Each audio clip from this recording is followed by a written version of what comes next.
Bonjour et bienvenue sur la chaîne de la Zik Family pour une nouvelle vidéo qui va être consacrée aujourd'hui à un porteur. Le véhicule porteur le plus répandu sur nos camping-cars, sur vos camping-cars et qu'on trouve forcément dans toutes les petites annonces.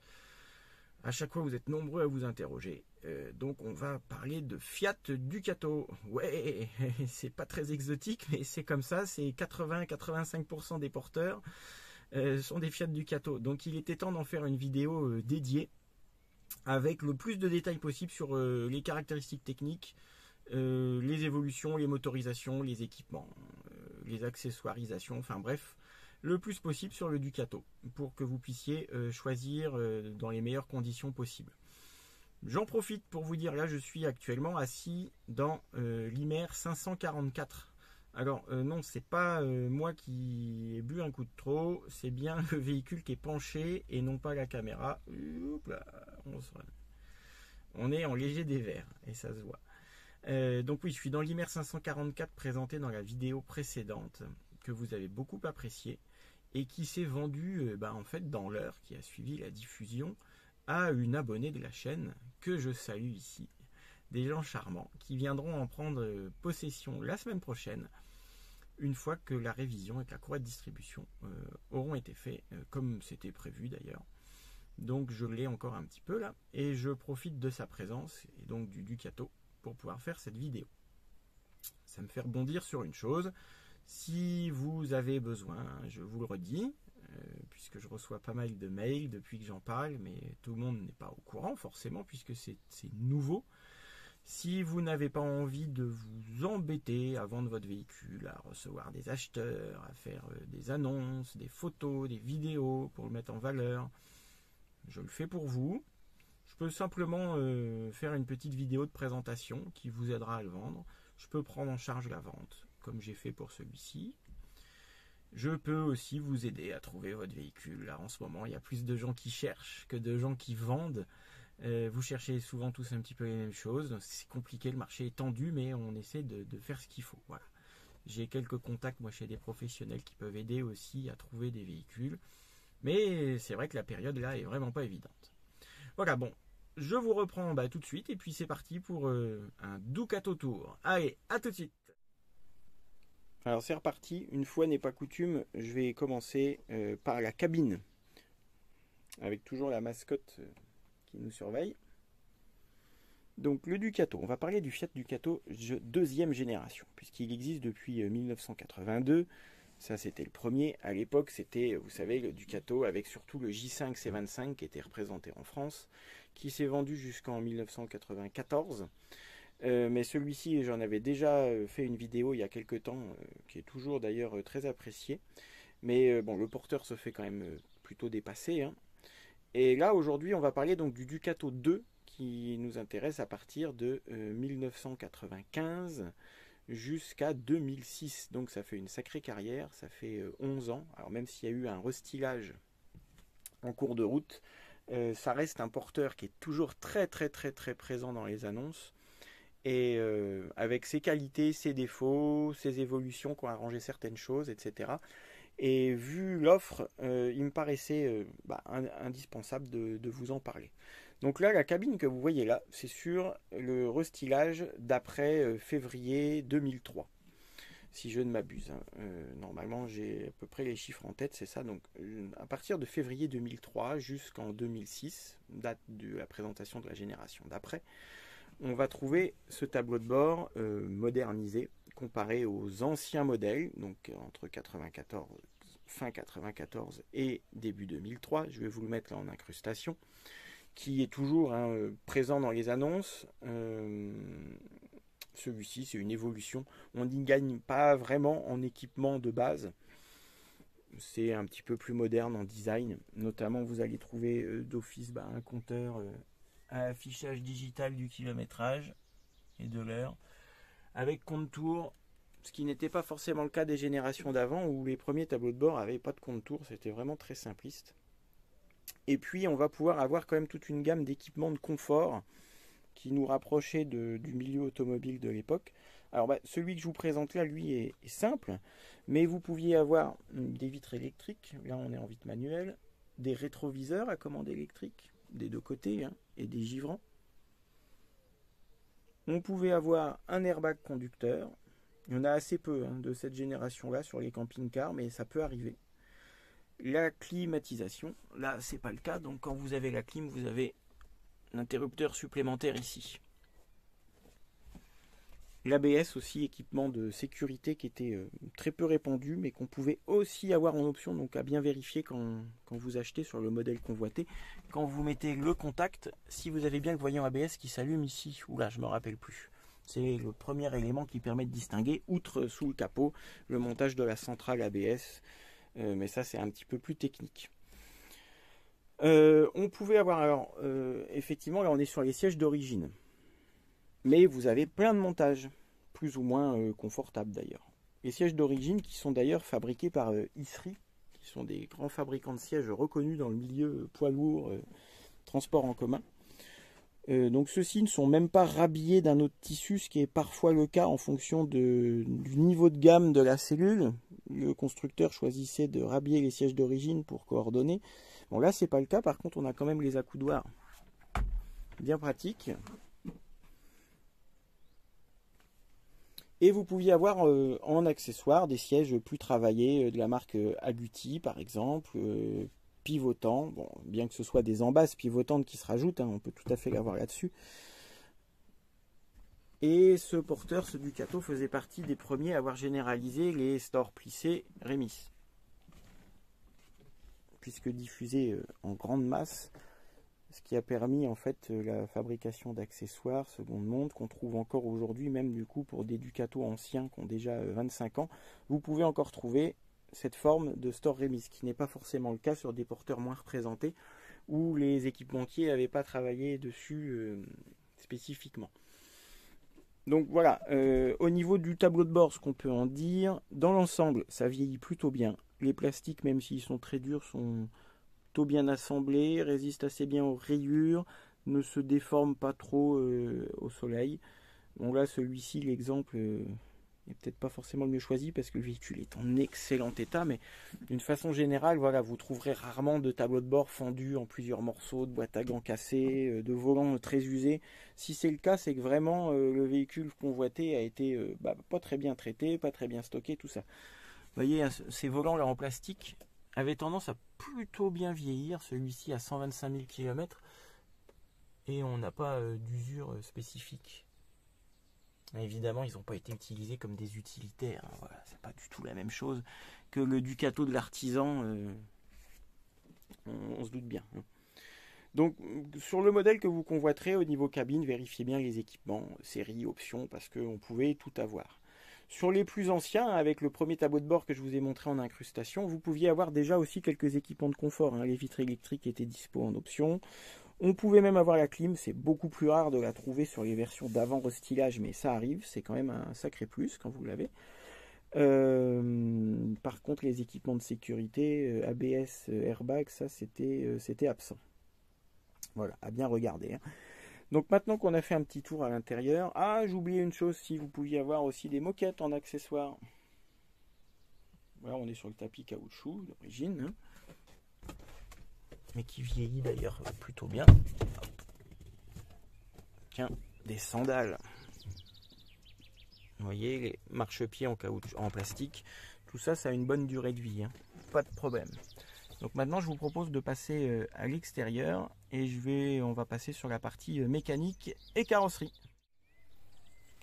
Donc pour rappel et peut-être pour nouvelle information pour certains, le Ducato existait alors systématiquement en traction avant, c'est-à-dire qu'il n'y a pas de propulsion au roue arrière, pas de traction intégrale, d'origine du moins. Hein, il y a eu des équipementiers style d'Angel qui avaient pu s'y pencher, mais en montage d'origine, on est en traction et en plusieurs longueurs de châssis, évidemment. Châssis court, châssis moyen, châssis long en fonction de la longueur de la cellule et châssis Alco par les équipementiers ou pas. Là, on est sur le plancher cabine d'origine, donc pas châssis Alco, en châssis court, puisqu'on est sur un petit véhicule empattement court. Donc les roues étaient en 15 pouces minimum, on trouve certaines montes en 16. Donc là, on est bien sur la cabine du modèle restylé. Un reconnaissable, je vous remets en incrustation la première version, mais voilà, reconnaissable au phare en polycarbonate. Un nouveau capot. On n'a pas changé les portières, c'est toujours les mêmes. Quel que soit le modèle entre 95 et 2003, vous avez, et même 2006, pardon, les mêmes portières. L'avantage de ces phares des phases 2, c'est que vous êtes sur du double optique. Code phare, donc ça éclaire mieux que les simples ampoules H4 des premières générations. Là, on est sur le pare-choc noir, brut, d'origine, mais vous pouviez également, en fonction des équipementiers, de ce qui était choisi et du niveau de gamme, avoir un pare-choc peint d'une autre couleur avec éventuellement les emplacements pour mettre des anti-brouillards que certains ont pu remplacer aussi avantageusement par des feux de jour pour faire plus moderne. Et là, on a aussi la calandre spécifique à Ymer, qui est le remplacement de la calandre constructeur, qui était la même que ce soit sur des Ducato, des Jumpers ou des Boxers. Puisque c'est vrai que je ne l'ai pas précisé au début de la vidéo, mais on a toujours cette alliance entre les trois constructeurs, même si Fiat a pris à peu près 80% des parts de marché sur le véhicule de loisir, et que les 20% restants se partageaient sur PSA entre Peugeot et Citroën. Voilà.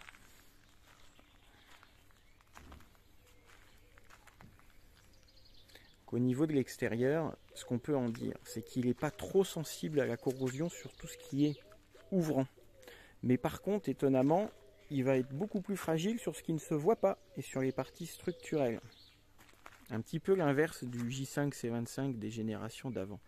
Donc en général, les Ducato là, présentent bien d'extérieur, à part cette peinture qui est connue pour s'écailler. Ça a duré pendant des années, et c'est même encore le cas sur les générations d'après, où la couleur ne tient pas et part par plaque. Voilà, c'est un défaut qui a mis beaucoup de temps à être résolu. C'est vrai que la qualité était un petit peu moyenne, hein. C'était comme ça. Donc au niveau structure et sous-bassement, on en avait déjà parlé dans des vidéos précédentes. Il faudra vraiment systématiquement que vous alliez voir en dessous, parce que c'est là que tout se passe, hein. Notamment au niveau de la traverse qui est juste derrière, là, qui est un gros point faible. Et puis ensuite de tout ce qui est support de cric. Hop là, est-ce qu'on va bien les voir? Ouais, un petit peu. Donc tout ça ici, ça c'est les supports de cric. On était déjà allé voir, hein, dans une précédente vidéo, mais ça fait vraiment partie des points faibles. Ici, là aussi. Bon là, celui-ci est comme neuf, hein, donc il n'y a rien à dire.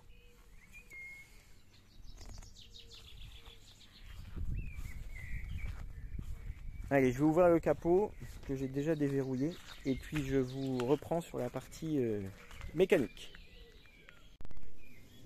Alors voilà, là on est face au moteur le plus représenté, d'ailleurs celui que je vous conseillerais le plus, c'est le 2,8 litres. Le 2,8 litres JTD, hein, chez Fiat, c'est l'injection Common Rail. Il va s'appeler HDI chez PSA, mais c'est le même moteur, donc c'est une base Sofim, moteur Iveco, on a tendance à dire, puisque c'était sur les Iveco qu'il était monté en premier lieu.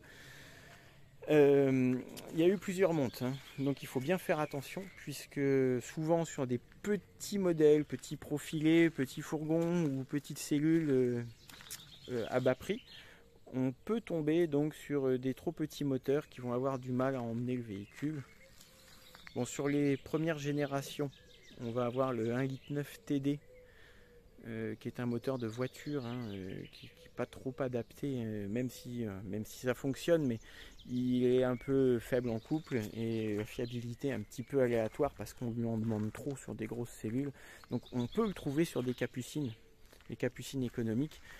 Moi, c'est pas un moteur que je vais forcément conseiller, hein. Voilà, il y en a qui vont me dire, moi j'en ai un, il marche très bien. Ouais, mais c'est loin d'être la majorité. Après, tout est une question de budget aussi. Ce moteur a disparu au restylage, le 1,9 litre TD, et on trouve en entrée de gamme un 2 litres JTD qui doit faire 83 ou 85 chevaux en fonction des années, qui fonctionne mieux, hein, parce qu'il y a un petit peu plus de couple à bas régime, mais qui est quand même un poil léger. Il n'y a pas de 2 litres 3 sur ces générations-là, on passe directement au 2 litres 8 en phase 2. sur les phases 1, le gros moteur étant le 2,5 litres TDI, 115 chevaux, fiable mais bruyant, vraiment bruyant, consomme assez peu. Hein. Première génération comme ça d'injection directe, où le bruit n'était pas vraiment maîtrisé. Et si vous pouvez vous le permettre, allez plutôt du côté du 2,8 litres en common rail, beaucoup plus silencieux, fiable et coupleux, qu'on va trouver donc en 127 chevaux, et en évolution power qui est beaucoup plus rare, monté en général sur des gros intégraux, c'est une option hein, systématiquement, des grosses capucines, le power 146 qui offre encore plus de couple et qui est très agréable. À savoir qu'on sera toujours sur des boîtes mécaniques 5 rapports, ça n'a pas existé en 6 rapports, la 6e vitesse n'arrivant que sur les générations d'après 2006. Donc quelle que soit la motorisation, là, que ce soit le 1,9 litre TD de 1995 ou le 2,8 litre JTD Power de 146 chevaux en 2005, une boîte 5. Voilà, pas de question à se poser. Et la 6e manque d'ailleurs un petit peu. Au niveau fiabilité, comme tout moteur, que les entretiens aient été respectés, les échéances de vidange sur des véhicules qui peuvent rouler assez peu, on ne le dira jamais assez, c'est une vidange par an puisque l'huile perd de ses propriétés et se charge en humidité au stockage et au redémarrage l'été suivant. Autoroute, au régime, ça pardonne pas. Donc vidange systématique avant de repartir. Hein. Après pour le reste, distribution.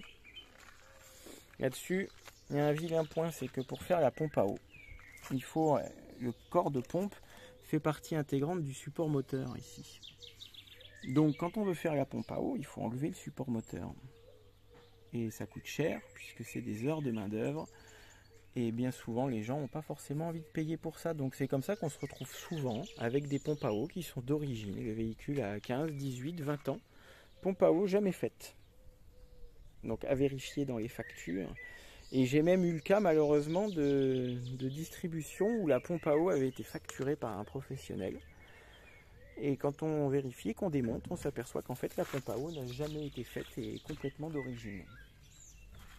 Donc ça c'est à vérifier absolument.